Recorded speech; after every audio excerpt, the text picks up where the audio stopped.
Hello guys! Welcome back sa aking YouTube channel. In today's video, meron ulit tayo mathematical problem na nanggagaling sa unang HERE Quiz B na itinanong ang mga taga-Pisay or Philippine Science High School. So, ang kinuha ko doon ay ang difficult round and here's the question. Find the acute angle x in degrees such that tangent x is equal to tangent 2024 degrees. At meron din ng isiningit na tanong dito para mas lalo nyo pong maintindihan ang discussion natin ngayon. What is the obtuse angle? Okay? In order to get this, we will take up the equation of the tangent, which is tangent theta, which is equal to tangent by the quantity of theta plus 180k. Okay, so baka tanungin nyo, kung saan po nanggaling to 180k. Dito po papasok ang itinatawag ng periodicity. So, ibig sabihin nun, 180 degrees po umuulit ang tangent. Tapos itong k, this thing represents kung ilang beses umuulit ang tangent. Okay? In order to eliminate this 2024, we will divide 2024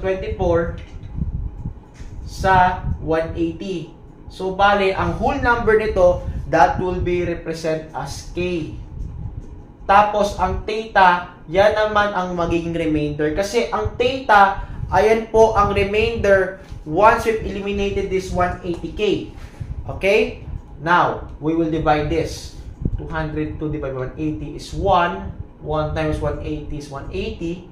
Then, just subtract 2. 10 minus 8 is 2. Then, this will be 4. Bale, 224 ang magiging sagot kapag ang hinahanap ay ang reflex angle.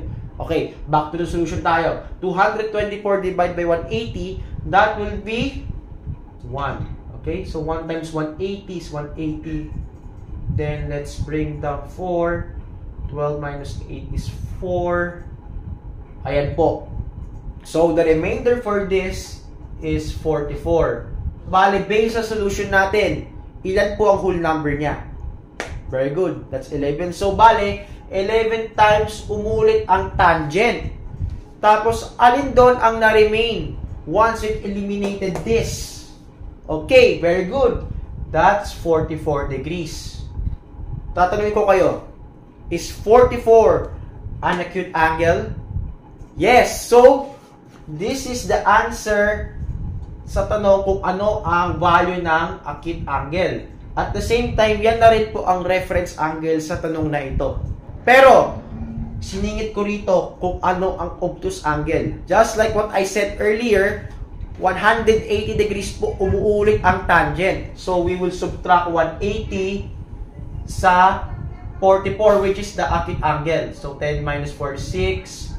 So, 7 minus 4 is 3. Then, bring down 1. So, the obtuse angle will be equal to 136 degrees.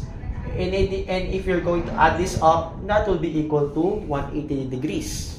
I hope you learned something new. It's me, Bernardo Escorial. Stacker out.